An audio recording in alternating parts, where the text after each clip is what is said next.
আর এখন যিনি আসছেন চাচা ডাক্তার ইউনূস, এই মুসলমানের পোলা ভালো করে বুঝেন, যে যারে নিন্দে সে তারে ফিন্দে। কথা বলেন না কেন? শেখ হাসিনা সারা জীবন তারে সুৎখোর কয়ে গালি দিছে, বাংলাদেশে পাড়া দিলেই তারে জেলখানায় ঢুকাইব। এখন আমার মন কেন জানো কইতেছে এইটা উল্টা হইছে। শেখ হাসিনা যদি বাংলাদেশে কখনো পাড়া দেয় 2 দিনের লাগে হইলেও আয়না করে যাইতে হইবে, আমার বিশ্বাস আয়না করে যাইতে হইবে। শুধু একটা কথা বলে দিয়ে যাই, ক্ষমতা কে দেয়? কে নেয়? এই মসজিদের উদ্বোধনী অনুষ্ঠানে বলে গেলাম আমি কয়দিন বাঁচবো জানি না, ও আওয়ামী লীগের চান্দুরা, এখানে বহুত আওয়ামী লীগের চান্দু আছেন আমি জানি।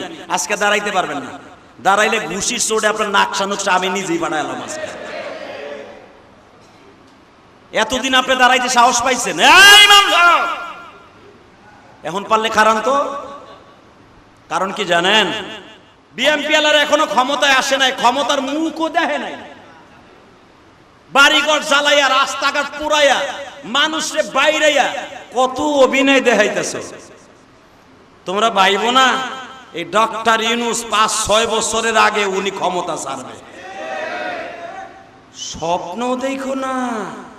কারণ ওনারে শেখ হাসিনা পদ্মা সেতুতে ফেলাইয়া 2টা সুদ নিতে চাইছিল। উনি গোসল করার লেগে পদ্মা সেতুতে একদিন যাবে, আমার মন কইতেছে যাবে, একদিন যাবে। উনি পদ্মা সেতুতে গোসল করতে হলে একদিন না একদিন উনি যাবে। যে আমার এমনি যখন সুদ নিতে চাইছিল আমি নিজেই গোসল করে আই, এই আশা পুরা করতে হলে বেড়ায় যাইব যদি বেড়ার জিদ থাকে। কিন্তু মনে রাখবেন, আপনি কোনোদিন কোনো মানুষের ক্ষতি করেন না প্লিজ। আপনাকে পাও ধরে ধরে বলে গেলাম, আপনাকে কত যার একটা আঙ্গুলে উসারায় বাংলাদেশ চিত হইতো আর ভুট হইতো। আর হ্যারে মারার লাইগে এক হিরুনসি এই বিড়ি টানতাসার কইতেছে পাঠায় দাও, বাইর করো, বাইর করো, বিড়ি টানে আর কয় বাইর করো।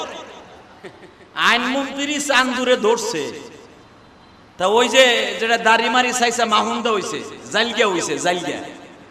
ইন্ডিয়া জামানের লেগে দাড়ি চাচ্ছে, মনে করছে দাড়ি চাচ্লেই বুঝি আল্লাহ বাঁচাই দিব। কিন্তু ওর জানা নাই আল্লাহ যারে বাঁচায় সেই বাঁচবো। কথা কন না কেন? আরো জোরে বলেন, আরো জোরে বলতে হবে।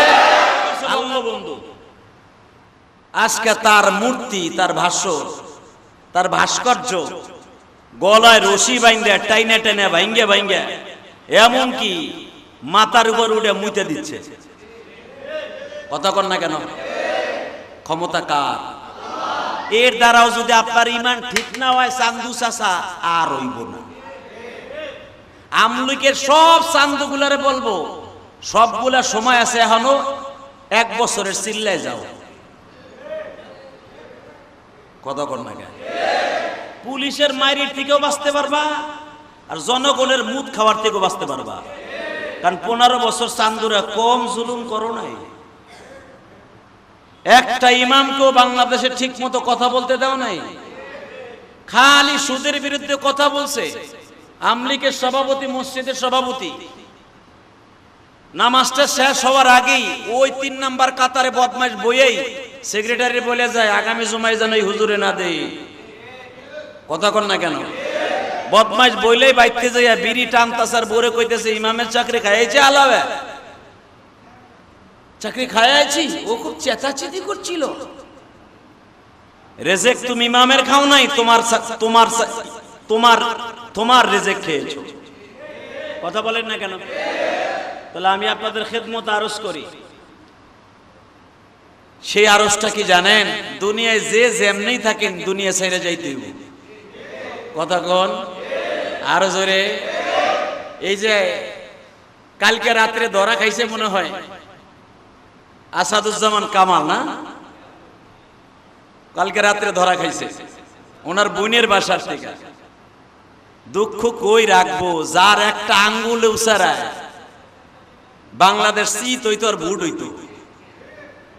আর হ্যারে মারার লাইগে এক হিরুনসি এই বিড়ি টানতাসার কইতেছে পাঠায় দাও, বাইর করো, বাইর করো, বিড়ি টানে আর কয় বাইর করো।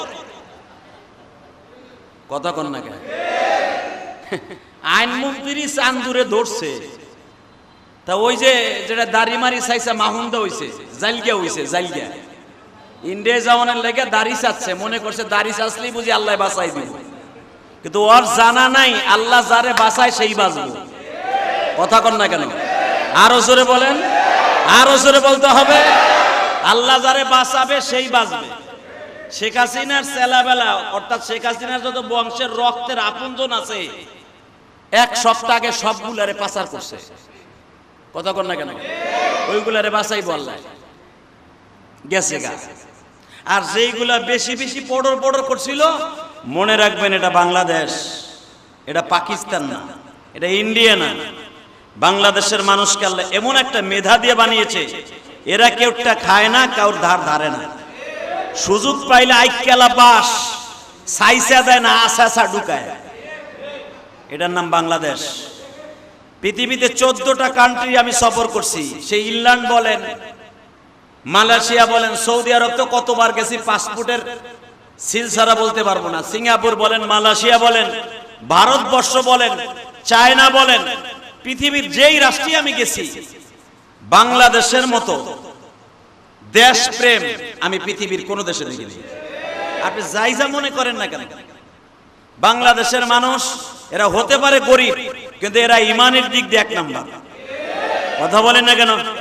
যদি বলেন ইমানের দিক দিয়ে 1 নাম্বার কেমনে? সৌদি আরব কোরআন নাজিল হইলো, সৌদি আরব নবী নাজিল হইলো, সৌদি আরবের থেকে বাংলাদেশ দামি হয়ে গেল না? সৌদির থেকে দামি না, কিন্তু সৌদি আলাদের চাইতে ইমানের চাইতে বেশি দাম বাংলাদেশের ইমান। যদি কোন কেমনে? সৌদি দেখবেন অধিকাংশ মানুষগুলি কোরআন হাদিসকে ফলো করে কম। কি লিগে জানেন? ওরা মনে করে এই দেশে আমার কোরআন হাদিস নাজিল হইছে, আমরা তো এমনি মাপ পেয়ে যাই। কথা কন না কেন? আর আমার বাংলাদেশে কিন্তু কোনো নবী আসে নাই, কোরআন নাজিল এই দেশে হয় নাই, একটা হাদিসও এই দেশে ওরুদ হয় নাই, কিন্তু এই দেশে আসছে ওলি।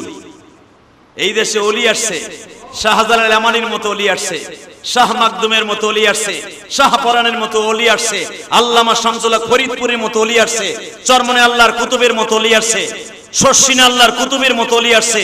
দাওয়াত ও তাবলীগের মুরব্বীরা এই দেশে এসে সারা বাংলাদেশের অলিতে গলিতে ইসলামকে কায়েম করে দিয়েছে। এই দেশে একটা সাহাবীও আসে নাই, মনে আমার কথা বোঝেন নাই? এই দেশে কোনো সাহাবীও আসে নাই মিয়া। এই দেশে দাওয়াত ও তাবলীগের কাজ কেমনে শুরু হয়েছে বুঝতে হবে। এই দেশে দাওয়াত ও তাবলীগের কাজের জন্য কোনো নবী প্রয়োজন হয় নাই, কারণ এই দেশের মানুষের ঈমান এতই দুর্বল, এতই নরম, এর একবার আল্লাহরে ডাক দিলে আল্লাহ 100 বার শুনতে রাজি। কারণ এই দেশের মানুষ ভেজাল আর অন্যায় এটা সহ্য করতে পারে কম। জ্বলন্ত প্রমাণ দিয়ে দেয়, ফেরাউন 100 বছর হায়াতে জিন্দেগি পাইলো, মাথা ধরল না, আল্লাহ দাবি করেছে বদলাসটা।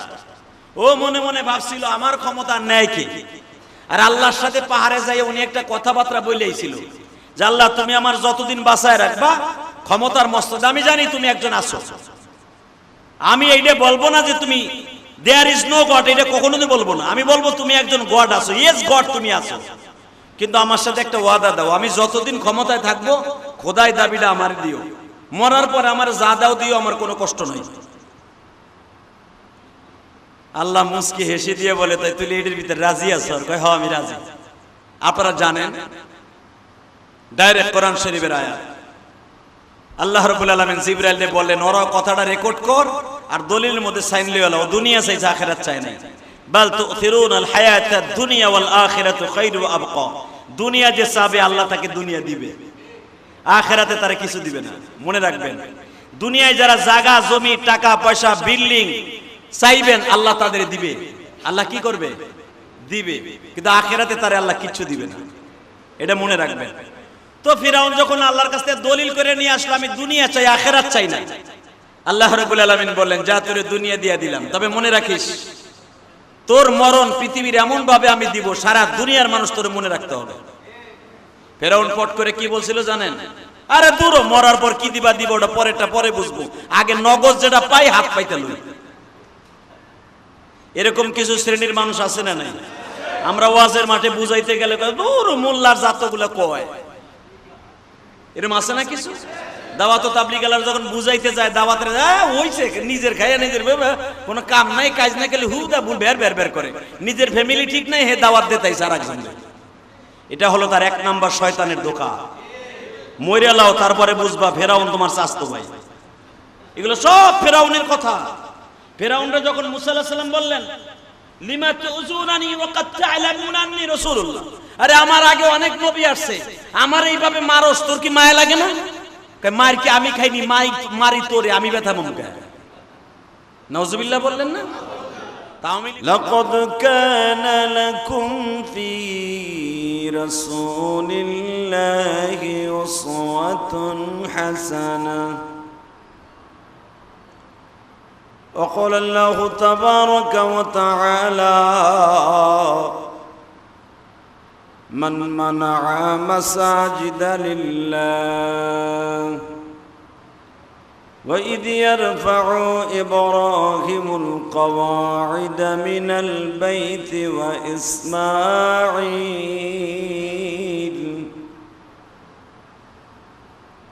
ربنا تقبل منا إن الله وملائكته يصلون على النبي يا أيها الذين آمنوا صلوا عليه وسلموا تسليما لا إله إلا الله لا إله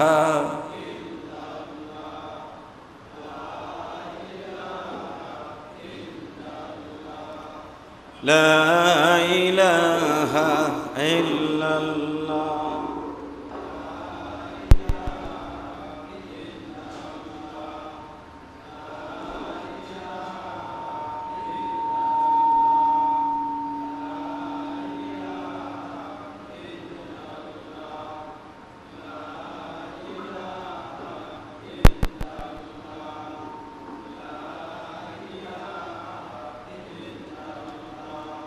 لا إله إلا الله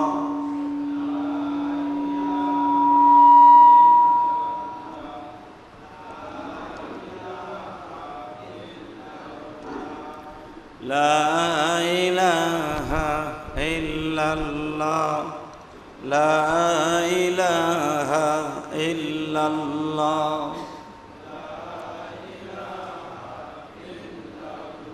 لا إله إلا الله محمد رسول الله। সমস্ত প্রশংসার মালিককে, ওই আল্লাহর প্রশংসা, জোরে সরে বলি আলহামদুলিল্লাহ। প্রিয় ভাই সব, আল্লাহর জাকিরিন, শাকিরিন, মুহিব্বিন, মুবাল্লিগিন, আল্লাহর প্রিয় মাহবুব বান্দারা,